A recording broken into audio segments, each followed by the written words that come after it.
Mga kaibigan, pakinggan ninyo ito. Hindi pa tapos ang laro. Hindi pa tapos ang season. At kung iniisip ninyo na alam na ninyo kung ano ang mangyayari sa ating paboritong koponan ngayong off-season, mali kayo. Maling-mali. Dahil ang katotohanan ay ito. Ang pinakamalaking pagbabago ay hindi pa nangyayari. At ngayon, pag-usapan natin ito ng maayos. Maraming tao ang nagpapanik. Nakikita ko sa mga komento. Nakikita ko sa social media. Parang ang mundo ay natatapos na dahil wala pa tayong nakukuhang bagong manlalaro. Pero hintay lang. Kailangan nating huminga muna. Dahil ang totoo, hindi pa nga nagsisimula ang tunay na off-season. Katatapos lang ng draft. Katatapos lang. At sa loob ng ilang linggo, malamang na 6 hanggang 8 bagong muka ang makikita natin sa roster. Malaking bilang iyon. Malaking pagbabago iyon. Kaya huwag kayong mag-alala ng maaga. Ang tanong ngayon ay simple lang. Sapat ba ang mga pagbabagong iyon para manalo ng kampeonato? Hindi ko alam. Wala pa tayong nakikita. Pero may pagkakataon. May pinto na bukas. At ang pinto na iyon ay nagsisimula sa isang bagay, ang cap space. Narinig ninyo iyan. Cap space, pera, kalayaan. Dahil ang ating koponan ay mayroon ngayong humigit kumulang 48 milyong dolyar na magagamit. Yan ang pinakamalaki sa buong liga. Pinakamalaki sa lahat. Pero hindi pa iyan ang buong kwento. Kung mag-opt-out ang 2 manlalaro natin, ang ating matandang guard at ang ating center na nagpapagaling, maaaring tumaas yan sa 60 milyon. At kung gawin pa natin ang stretch and wave sa isa sa ating mga nagdurugong kontrata, maaari tayong umabot sa 70 milyong dolyar. 70 milyon. Pag-isipan ninyo iyan saglit. Ngayon, maraming nagtatanong, bakit hindi na lang natin iyon gamitin agad? Bakit hindi tayo pumunta sa mga target natin at sabihin, eto na, pumirma ka na? Magandang tanong. At iyan mismo ang dapat nating ng pag-usapan.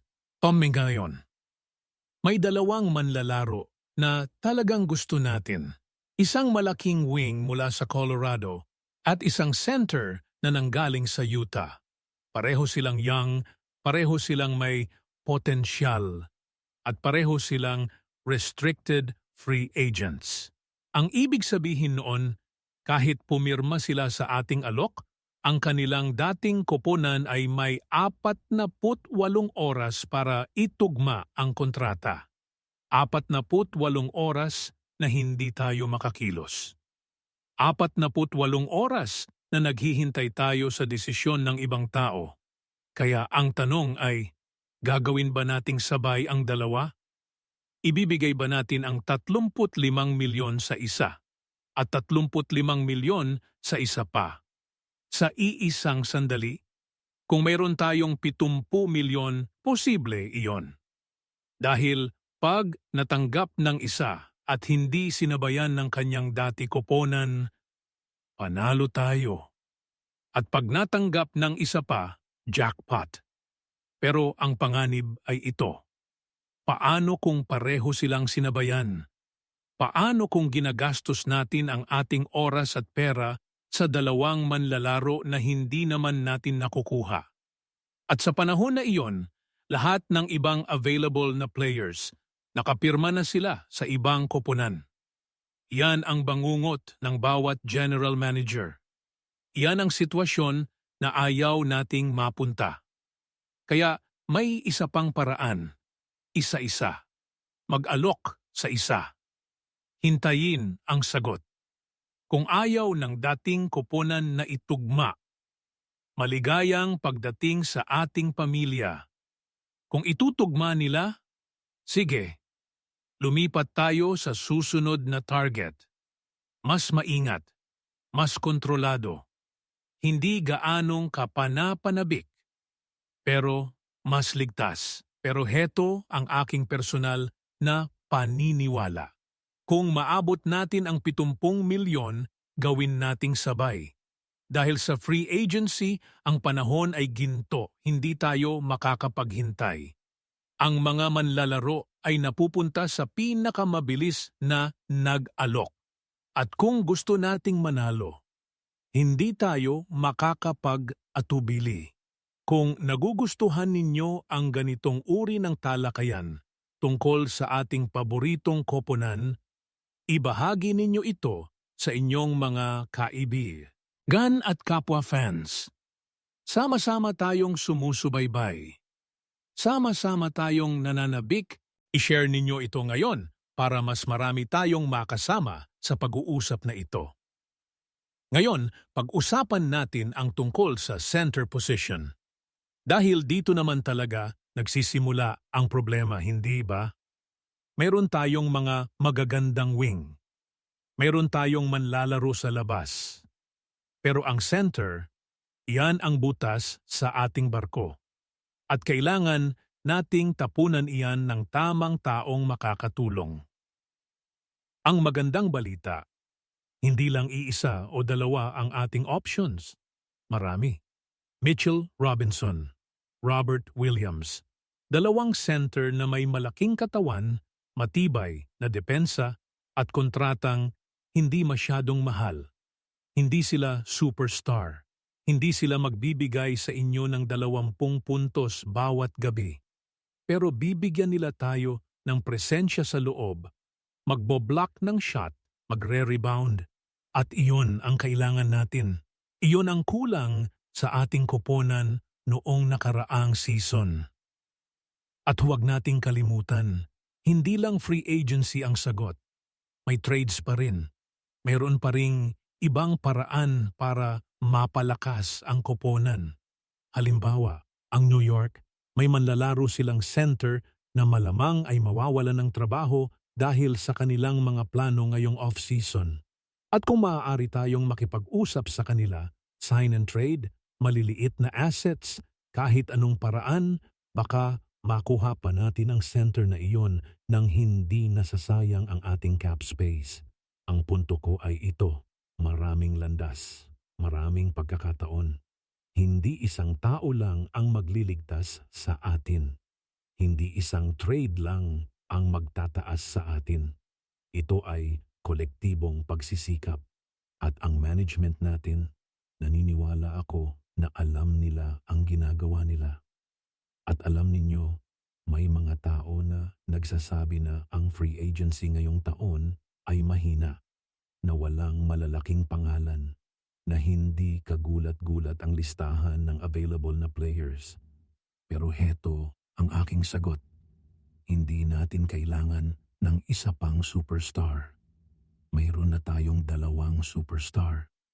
Ang kailangan natin ay lalim, depth, mga manlalayang maasa. Sa ika-6, ika-7 at ika-8 rotation, mga shooter, mga defender, mga manlalarong marunong maglaro ng team basketball.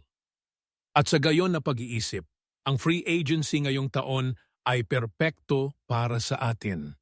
Keon Ellis, magandang defender, marunong tumama ng 3 puntos. Batis Dable, versatile, marunong mag-guard ng maraming posisyon. John Collins, may laki, may lakas, marunong mag-score. Quinton Grimes, consistent, maaasahan, at marami pa. Kung mawalan tayo ng 10 target, may 10 pa ring available. Hindi tayo mauubusan ng options. Hindi tayo maiiwang walang pampalakas sa roster. Iyan ang dahilan kung bakit kalmado ako. Iyan ang dahilan kung bakit hindi ako nagpapanik. Hindi kasi ito isang situation kung saan isang desisyon lang ang magtutukoy ng ating kinabukasan. Maraming desisyon, maraming pagkakataon.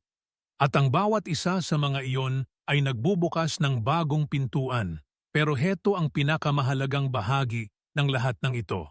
Ang tagumpay ng ating koponan ngayong season ay hindi depende sa kung sino ang mapipili natin sa free agency.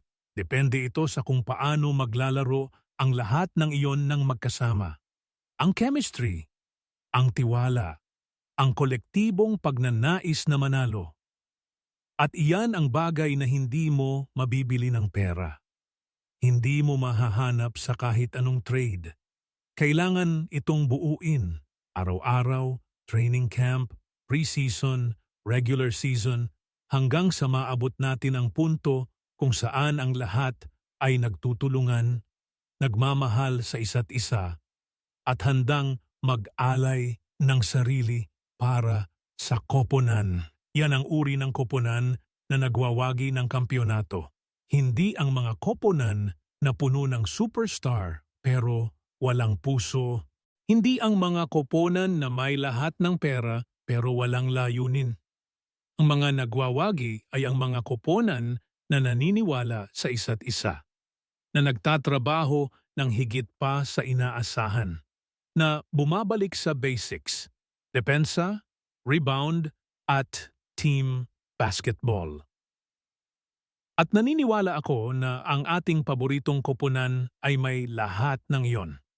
Mayroon tayong dalawang manlalaro na may kakayahang dalhin tayo sa pinakamataas na antas. Mayroon tayong management na aktibo, malikhaing naghahanap ng paraan. At mayroon tayong mga fans tulad ninyo na patuloy na naniniwala, patuloy na sumusuporta kahit sa pinakamahirap na panahon. Kaya heto ang aking mensahe sa inyo ngayon. Huwag kayong sumuko. Huwag kayong magpapanik. Ang off-season ay matagal pa. Maraming mangyayari. Maraming sorpresa. At kapag dumating ang season, kapag nagsimulang tumunog ang pelota sa parke, naroroon tayo. Lahat tayo. Sumasaksi sa isang bagay na maaring espesyal.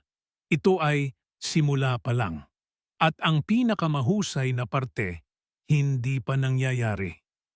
Kung natuwa kayo sa video na ito, huwag kalimutang mag-like at mag-subscribe.